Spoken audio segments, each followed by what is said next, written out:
Mabuhay, kababayan!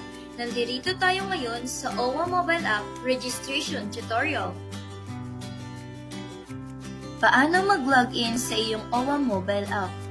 Kapag nag-login, hahanapin ng app ang iyong username at password. Kung bago ka sa app at wala ka pang ganitong detalye, i-click ang Verify your account here. Kumpletuhin ng tama ang kinakailangang impormasyon upang ma-verify ang iyong account. Pagkatapos nito, makakatanggap ka ng email na naglalaman ng iyong username at password. Sa verification, hihingin ng app ang mga sumusunod na impormasyon. Una, email address. Ibigay ang nakarehistrong email address sa OWA kung saan namin ipapadala ang iyong username at password. Pangalawa, last name o ang apelyido. Pangatlo, first name o ang pangalan. Pang-apat, middle name o ang gitnang pangalan kung naaangkop. Pang-lima, extension name kung naaangkop. Pang-anim, cellphone number ang nakarehistrong mobile number sa OWA.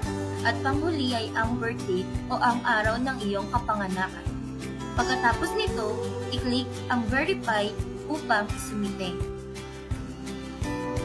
Paalala, kung may error na lumabas sa verification, maaari mong subukan ang mga sumusunod. Una, ang sistema ay hindi nakakakilala ng karakter na NE. Gamitin ng N sa halip. Pangalawa, ilagay ang junior o ang iyong extension name kasama ang tuldok sa parte na extension name. Pangatlo, iwanang blanco ang anumang parte kung wala kang impormasyon upang masiguro ang maayos na verification.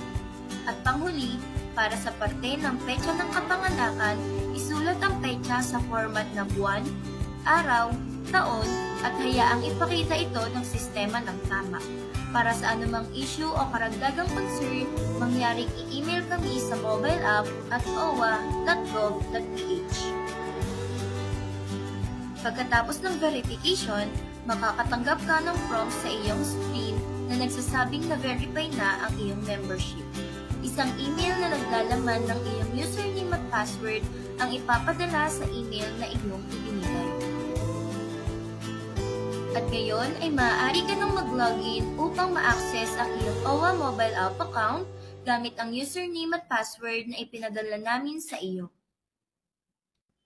Mabuhay at salamat sa iyong patuloy na suporta sa OWA!